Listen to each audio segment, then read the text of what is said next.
ಎಲ್ಲ ಸ್ನೇಹಿತರೆ, ದಾವಣಗೆರೆ ಜಿಲ್ಲೆಯಲ್ಲಿ ಒಬ್ಬ ಭ್ರಷ್ಟ ಉಸ್ತುವಾರಿ ಮಂತ್ರಿ, ಲೂಟಿಕೋರ ಉಸ್ತುವಾರಿ ಮಂತ್ರಿ ಇವತ್ತು ಯಾವ ಮಟ್ಟಿಗೆ ಇಳಿದಿದ್ದಾರೆ ಅಂತ ಹೇಳಿದ್ರೆ, ಲೂಟಿ ಮಾಡೋದ್ರಾಗೆ ಯಾವುದೇ ಗೌರ್ಮೆಂಟ್ ಜಾಗದಲ್ಲಿ ಕೂಡ ಕಣ್ಣಿ ಬಿದ್ದರೆ ಅಲ್ಲಿ ಇರ್ತಕ್ಕಂಥ ಮಣ್ಣನ್ನು ತಗೊಂಬಂದು ಅವರ 100 ಎಕರೆಗೆ ತುಂಬಿಸ್ಕೊಳ್ತಕ್ಕಂಥ, ಯಾವುದೇ ರಾಯಲ್ಟಿ ಕಟ್ಟದೆ ಯಾರ ಕೇಳಿದಾಗೆ ನಾಮಕಾವಸ್ತಿಗೆ ರಾಯಲ್ಟಿ ಕಟ್ತಕ್ಕಂಥ ಅಲ್ಪ ಸ್ವಲ್ಪ ಕಟ್ಟಿ ಇವತ್ತು ಸಾವಿರಾರು ಲೋಡು, ಲಕ್ಷಾಂತರ ಟನ್, ಮೆಟ್ರಿಕ್ ಟನ್ ಮಣ್ಣನ್ನು ಒಬ್ಬ ಮೈನಿಂಗ್ ಮಿನಿಸ್ಟ್ರಾಗಿ ಅವರ ಅಧೀನದಲ್ಲೇ ಬರ್ತಕ್ಕಂಥ ಏನು DMG ಅಧಿಕಾರಿಗಳನ್ನ, ಮೈನಿಂಗ್ ಅಧಿಕಾರಿಗಳನ್ನ ದುರುಪಯೋಗ ಮಾಡ್ಕೊಂಡು ಇವತ್ತು ಜಿಲ್ಲೆಯ ಅಧಿಕಾರಿಗಳನ್ನ ಪೂರ್ತಿ ಜಿಲ್ಲಾಡಳಿತವನ್ನು ದುರುಪಯೋಗ ಮಾಡ್ಕೊಂಡು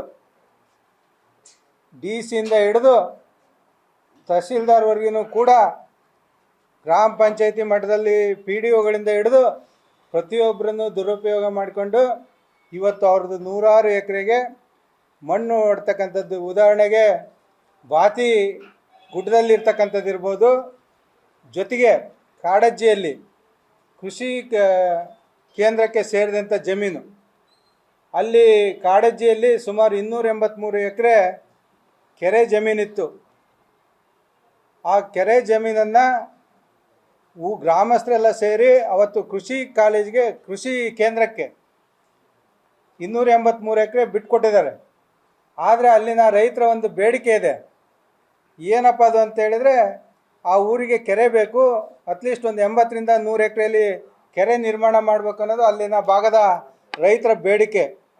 ಆದರೆ ಇಲ್ಲಿನ ಉಸ್ತುವಾರಿ ಸಚಿವರು ಅದ್ಯಾವುದೋ ರೈತರ ಏನು ಆಶೆ ಐತಿ ಅದಕ್ಕೆ ಸ್ಪಂದನೆ ಮಾಡ್ದೇನೆ ಅವರ ಜಮೀನಿಗೆ ಬೇಕಾದಾಗ ಅಲ್ಲಿ ಕೃಷಿ ಏನು ಇಲಾಖೆಗೆ ಸೇರಿದಂಥ ಜಮೀನಿನಲ್ಲಿ ತೊಗರಿ ಬೆಳೆ ಬೆಳೆದಾರೆ.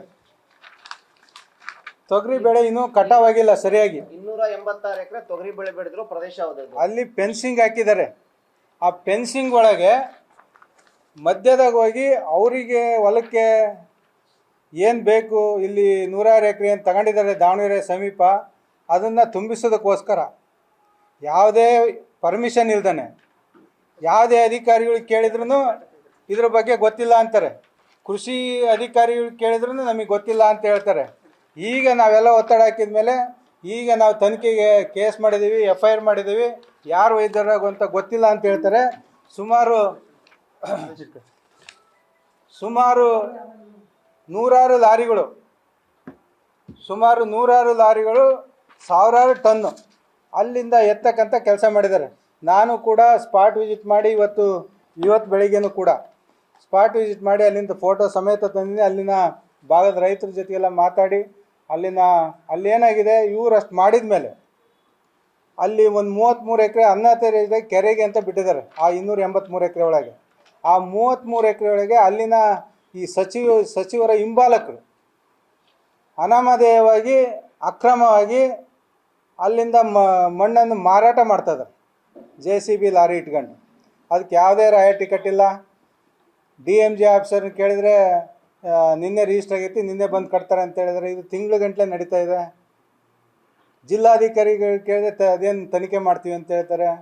ಒಬ್ಬ ಜಿಲ್ಲಾಧಿಕಾರಿ ಇವತ್ತು ದಾವಣಗೆರೆ ಜಿಲ್ಲೆಯಲ್ಲಿ ನಾನು ಪದೇ ಹೇಳ್ತೀನಿ, ಅವ್ರ ಸಚಿವರ ಮನೆ ಹಾಳಾಗಿ ಅವರ ಅಣತೆ ಅಂತ ನಡ್ಕೊತಾ ಇದ್ದಾರೆ ಅಧಿಕಾರಿಗಳು. ಒಬ್ಬ DC ಆ ಥರ ನಡ್ಕೋಬೇಕಾದ್ರೆ ಉಳಿದ ಅಧಿಕಾರಿಗಳು ಯಾವ ಲೆಕ್ಕ? ಈ ಥರ ಅಕ್ರಮವಾಗಿ ಲೂಟಿಕೋರತನ ಮಾಡ್ತಾ ಇದ್ದಾರೆ. ಇದು ಅಕ್ಷಮ್ಯ ಅಪರಾಧ. ಯಾರು ಅಧಿಕಾರಿಗಳಿದ್ದಾರೆ ಅವ್ರನ್ನ ತಲೆದಂಡ ಆಗಬೇಕು. ಜೊತೆಗೆ ಯಾರು ಈ ಕೆಲಸ ಮಾಡಿದ್ದಾರೆ, ಮಣ್ಣು ಹೊಡ್ಕೊಂಡಿದ್ದಾರೆ ಅವ್ರ ಜಮೀನಿಗೆ, ಅವ್ರ ಮೇಲೆ ಕ್ರಮ ಆಗಬೇಕು ಅನ್ನೋದು ನಮ್ಮ ಒತ್ತಾಯ. BP ಹರೀಶ್ ಅವರು ಶಾಸಕರು. ಹರಿಹರದಲ್ಲಿ ಅವರಿಗೆ ಜನ ಶಾಸಕರನ್ನಾಗಿ ಆಯ್ಕೆ ಮಾಡಿದ್ದಾರೆ. ಅವರು ಅಲ್ಲಿನ ಜನಕ್ಕೆ ಸ್ಪಂದನೆ ಮಾಡೋದು ಒಳ್ಳೆಯದು. ಯಾಕೆಂದರೆ ಹರಿಹರದ ಜನ ಅವ್ರನ್ನ ಶಾಸಕರನ್ನಾಗಿ ಮಾಡ್ಕೊಂಡಿದ್ದಾರೆ. ಅವರೆಲ್ಲ ಒಂದು ಕಡೆ ನಮ್ಮ ದಾವಣಗೆರೆ ಲೋಕಸಭಾ ಚುನಾವಣೆಯಲ್ಲಿ ದಾವಣಗೆರೆ ಉತ್ತರದಲ್ಲಿ ಯಾವಾಗ 26,000 ವೋಟ್ ಲೀಡ್ ಬಂತು ಅಂಥ ಸಮಯದಲ್ಲಿ ಎಲ್ಲ ಒಂದು ಕಡೆ ನಾನು ಅಲ್ಲಿ ನಿಂತರೆ ಸೋಲ್ತೀನಿ ಅಂತ ಗೊತ್ತಾಗಿ ಹರಿಹರದಲ್ಲಿ ನಿಂತರೆ ದಾವಣಗೆರೆ ಉತ್ತರಕ್ಕೆ ನಿಲ್ಲಬೇಕು ಅಂತೇಳಿ ಭಾಳ ಕಡೆ ಅವರೇ ಚರ್ಚೆ ಮಾಡಿದ್ದಾರೆ. ಅದಕ್ಕೆ ನಾನು ಹರೀಶ್ ಅವ್ರಿಗೆ ಹೇಳೋಕ್ಕೆ ಇಷ್ಟಪಡ್ತೀನಿ, ಮೊದಲೇ ತಾವು ಏನು ಎಲ್ಲಿಂದ ಗೆದ್ದು ಬಂದಿದ್ರಿ, ತಮ್ಮ ಕ್ಷೇತ್ರದಲ್ಲಿ ಏನು ಅಕ್ರಮ ನಡೀತೈತಿ, ಅಕ್ರಮ ಮಳೆಗಾರಿಕೆ ಸಿಕ್ಕಾಪಟ್ಟೆ ನಡೀತೈತಿ, ಅಲ್ಲಿ ಒಂದಿನ ಧ್ವನಿ ಎತ್ತ ಕೆಲಸ ಮಾಡಲಿಲ್ಲ. ಯಾಕೆ? ಇಡೀ ರಾಜ್ಯದ ತುಂಬ ಗಣಿ ಸಚಿವರ ಅಕ್ರಮ ಸಿಕ್ಕಾಪಟ್ಟೆ ಇದೆ, ಅದ್ರ ಬಗ್ಗೆ ಎಲ್ಲಿ ಧ್ವನಿ ಎತ್ತಿಲ್ಲ. ದಾವಣಗೆರೆ ಉತ್ತರಕ್ಕೆ ಸೇರಿದಂಥ ಹಳ್ಳಿಗೆ ಹೋಗಿ ಅದು ಅಪ್ಪ ಮಕ್ಕಳು ಯಾಕೆ ಹೋಗ್ಬೇಕು? ಇಲ್ಲಿ ಗೆದ್ದಂಥ ಸಚಿವರಿದ್ದಾರೆ, ಇಲ್ಲಿ ಗೆದ್ದು ಸಚಿವರಾದಂಥ ನಮ್ಮ ಹಿರಿಯ ನಾಯಕರಿದ್ದಾರೆ ರವೀಂದ್ರನಾಥ್ ಅವರು. ಅದು ಬಿಟ್ಟರೆ ನಾನು ಡೆಫಿನೆಟ್ ಕ್ಯಾಂಡಿಡೇಟ್ ಇದ್ದೀನಿ ಇಲ್ಲಿ ಉತ್ತರದಲ್ಲಿ, ದಾವಣಗೆರೆ ಉತ್ತರದಲ್ಲಿ. ಜೊತೆಗೆ ಜಿಲ್ಲಾಧ್ಯಕ್ಷ ಇದ್ದಾರೆ, ಅದೇ ಮಂಡಲದ ಅಧ್ಯಕ್ಷರು ಪಕ್ಕದೂರಿನವರು, ನಮ್ಮ ಉತ್ತರ ಮಂಡಲದ ಅಧ್ಯಕ್ಷರು ಅಲ್ಲೇ ನಾಗರಕಟ್ಟೆ ಅವರು. ನಮ್ಮ ಒಬ್ಬ ಕಾರ್ಯಕರ್ತನಿಗೆ ಹೇಳ್ದಂಗೆ ಅಪ್ಪ ಮಗ ಹೋಗೋಂಥದ್ದೇನಿದೆ ಅಲ್ಲಿ? ಇವರ ವೈಯಕ್ತಿಕ ದ್ವೇಷ ಸಾಧಿಸಿ ನಾನೇನಾದರೂ ಟಿಕೆಟ್ ತಗೊಂಡು ಇಲ್ಲಿ ನಿಲ್ಲಬೇಕು ಅನ್ನೋಂಗಿದ್ರೆ ಹರೀಶ್ ಅವರೇ, ಮುಂದಿನ ದಿನಗಳಲ್ಲಿ ಪಾರ್ಟಿ ಡಿಸೈಡ್ ಮಾಡ್ತೈತಿ. ಇನ್ನೂ 2 ವರ್ಷ ಸಮಯ ಇದೆ. ಆವತ್ತು ಪಾರ್ಟಿ ಯಾರಿಗೆ ನಿಮಗೆ ಟಿಕೆಟ್ ಕೊಟ್ಟರೆ ನಿಮಗೆ ದುಡಿಯೋಣ, ಉಳಿದವ್ರಿಗೆ ಯಾರಿಗೆ ಟಿಕೆಟ್ ಕೊಟ್ಟರು ಮಾಡೋಣ. ನಮ್ಮ BJP ಕಾರ್ಯಕರ್ತರ ಕೆಲಸ ಅದು. ಇವತ್ತು ನೀವು ಹೋಗಿ ನಿನ್ನೆ ಅಲ್ಲಿ ಹೋಗಿ ದಬ್ಬಾಡಿಸ್ಕೊಂಡು ಜನಗಳ ಹತ್ರ ಅವೇಚ್ಛವಾಗಿ ಬೈಸ್ಕೊಂಬಂದ್ರಲ್ಲ, ಇವತ್ತು ಬೈಸ್ಕೊಂತೀರಿ, ನಾಳೆ ಹರಿಹರಕ್ಕೆ ಹೋಗ್ತೀರಿ. ಇವತ್ತು ನೋವಾಗಿರ್ತಕ್ಕಂಥದ್ದು, ಅವಮಾನ ಆಗಿರ್ತಕ್ಕಂಥದ್ದು ನಮ್ಮ ಉತ್ತರ ಭಾಗದ BJPಯ ಕಾರ್ಯಕರ್ತರುಗಳಿಗೆ. ನೀವೀಗ ಅಷ್ಟೊಂದು ಕಾಳಜಿ ಇದ್ದಿದ್ರೆ ಇಲ್ಲಿರ್ತಕ್ಕಂಥ ನಮಗೆಲ್ಲರ ಗಮನಕ್ಕೆ ತರ್ತಕ್ಕಂಥ ಕೆಲಸ ಮಾಡ್ಬೇಕಿತ್ತು. ನೀವು ಗಮನಕ್ಕೆ ತಂದು ತಮ್ಮನ್ನೆಲ್ಲರನ್ನೂ ಒಟ್ಟಿಗೆ ಕರ್ಕೊಂಡು ಹೋಗೋಂಥ ಕೆಲಸ ಮಾಡಬೇಕಿತ್ತು. ನೀವು ಇಕ್ಕಿದ್ದಂಗೆ ಅಪ್ಪ ಮಗ ಹೋದ್ರಿ, ಅಲ್ಲಿ ಬೈಸ್ಕೊಂಡು ಉಗುಳಿಸ್ಕೊಂಡು ಬಂದ್ರಿ.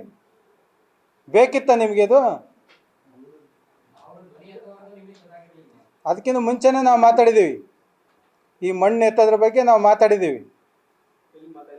ಬಾತಿಯಲ್ಲಿ ಮಣ್ಣು ಎತ್ತಬೇಕಾದ್ರೂ ನಾವು ಯಾರಿಗೆ ಜಿಲ್ಲಾಧಿಕಾರಿಗಳಿಗೆ ಮಾತಾಡಿದ್ದೀನಿ, ಅದೆಲ್ಲ ಅಧಿಕಾರಿಗಳು ನಾವು ಮಾತಾಡಿದ್ದೀವಿ.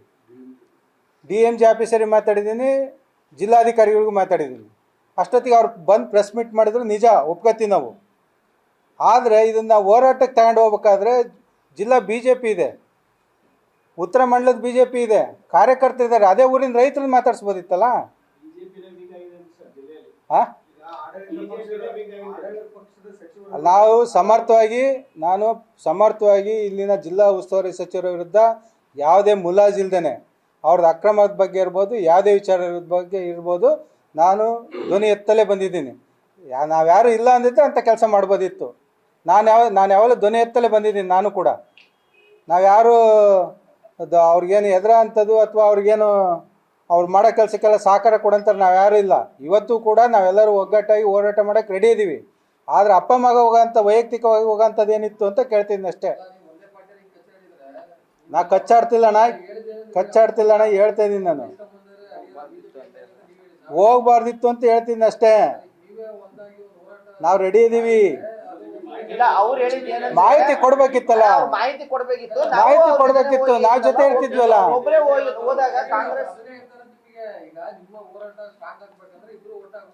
ನಾನು ಅದೇ ಹೇಳಕತ್ತೇಣ. ಕರೆಕ್ಟು. ಇವತ್ತು ಅವಮಾನ ಆಗಿರೋದು ಯಾರಿಗೆ? ನಮ್ಮ ಕಾರ್ಯಕರ್ತರಿಗೆ ಅವಮಾನ ಆಗೈತಿ, ಅವ್ರಿಗೆ ಅಷ್ಟೇ ಅವಮಾನ ಆಗಿಲ್ಲ. ನಾಳೆ ಅವ್ರು ಹರಿಹರಕ್ಕೆ ಹೋಗ್ತಾರೆ, ದಿನ ಅಡ್ಡಾಡೋರು ನಾವಲ್ಲಿ, ದಿನ ಅದೇ ಊರಲ್ಲಿ ಇರ್ತಕ್ಕಂಥ ಆಗ್ತೈತೆ ಅಲ್ಲಣ್ಣ. ಅದನ್ನ ಯಾವಾಗಲೂ ನಾವು ಹೇಳ್ತಲೇ ಬರ್ತಾ ಇದೀವಿ. ಇವತ್ತು ರೇಣುಕಾಚಾರ್ಯ ಅವರು ರಾಜ್ಯ ಮಂತ್ರಿ ಆದವರು ಬರ್ತಾರೆ. ರೇಣುಕಾಚಾರ್ಯ ಅವ್ರ ಬಗ್ಗೆ ನಾವೇನು ಕೇಳೋಕ್ಕೆ, ನಮ್ಗೆ ಯಾರು ಹಿರಿಯರು ಅವರು, ಅವ್ರ ಬಗ್ಗೆ ನಾವು ಕೇಳೋಕ್ಕಾಗಲ್ಲ. ಮಾಡಾಳ್ ಮಲ್ಲಿಕಾರ್ಜುನ್ ಅವರು ರೈತರ ಹೋರಾಟ ಇದ್ದಾಗ ಬಂದು ಪ್ರೆಸ್ ಮೀಟಿಗೆ ಬಂದರೆ ಬಿಟ್ಟರೆ ಬೇರೆ ಯಾವುದೇ ಇದಕ್ಕೆ ಬಂದಿಲ್ಲ ಅವರು, ವೈಯಕ್ತಿಕ ವಿಚಾರಕ್ಕೆ. ನೋಡ್ರಿ, ನಾವೀಗ ನಮ್ಮ ಗಮನಕ್ಕೆ ಬಂದೈತಿ. ನಿನ್ನೆ ಅವರಲ್ಲಿ ಹೋಗಿ ನೋಡಿ, ಅವ್ರಿಗೆ ಆಗಿರೋದು ನೋಡಿದರೆ ನಮಗೆ ಮನಸ್ಸಿಗೆ ನೋವಾಗೈತೆ. ಹಾಗಾಗಿ ನಾವು ಅವ್ರಿಗೆ ಹೇಳೋಕ್ಕೆ ಇಷ್ಟಪಡ್ತೀವಿ, ನೀವು ಒಬ್ಬರೇ ಹೋರಾಟಕ್ಕೆ ವೈಯಕ್ತಿಕವಾಗಿ ಹೋದರೆ ಈ ಥರ ಅನುಭವಿಸ್ಬೇಕಾಗ್ತದೆ. ಜಿಲ್ಲಾ BJP ಜೊತೆಗೆ ಕೂಡ್ಕೊಂಡು ಹೋಗ್ರಿ ಅಂತ ಹೇಳ್ತಾ ಇದ್ದೀನಿ ನಾನು.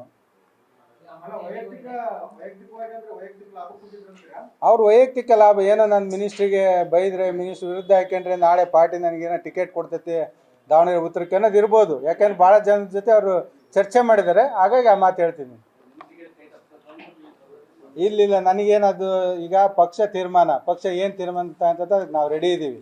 ನನಗೆ ನೋಡ್ರಿ, ನಾನು ಸೋತ ಮೇಲೆ ನಾನು ಸದಾ ಆ್ಯಕ್ಟಿವ್ ಆಗಿದ್ದೀನಿ, ಜನರ ಜೊತೆಗಿದ್ದೀನಿ, ಉತ್ತರದಾಗೆ ಅಡ್ಡಾಡ್ಕೊಂಡೇ ಇದ್ದೀನಿ. ಜನರ ಕಷ್ಟ ಸುಖಕ್ಕೆ ಅಥವಾ ಸಂಘಟನೆ ವಿಚಾರದಲ್ಲಿ ಎಂದೂ ಒಂದೇನು ಹಿಂದೆ ಬಿದ್ದಿಲ್ಲ. ಭಾರತೀಯ ಜನತಾ ಪಾರ್ಟಿ ಏನು ಕೆಲಸ ಕೊಡುತ್ತೋ ಅದು ಮಾಡ್ತೀನಿ. ಇವತ್ತು ರಾಜ್ಯದ ಉಪಾಧ್ಯಕ್ಷ ಆಗಿ ಕೂಡ ವಿಜಯನಗರ ಇರ್ಬೋದು, ಬಳ್ಳಾರಿ ಜಿಲ್ಲೆ ಆಗಲಿ ಉಸ್ತುವಾರಿ ತಗೊಂಡು ಕೆಲಸ ಮಾಡ್ತಾಯಿದ್ದೀನಿ. ದಾವಣಗೆರೆ ಜಿಲ್ಲೆಯಲ್ಲಿ ಇನ್ನೂ ಅಧ್ಯಕ್ಷ ಆಗಿಲ್ಲ, ರೈತ ಮೋರ್ಚಾ ಅಧ್ಯಕ್ಷ. ಆ ಕೆಲಸನೂ ನಾನು ಮಾಡ್ತಾಯಿದ್ದೀನಿ. ನಾನು ಸಂಘಟನೆ ಕೆಲಸ ಮಾಡ್ತೀನಿ. ಸದ್ಯಕ್ಕೆ ಟಿಕೆಟಿಂದು ಚುನಾವಣೆ ಬಂದಾಗ ಮಾಡ್ತೀನಿ ಅದು.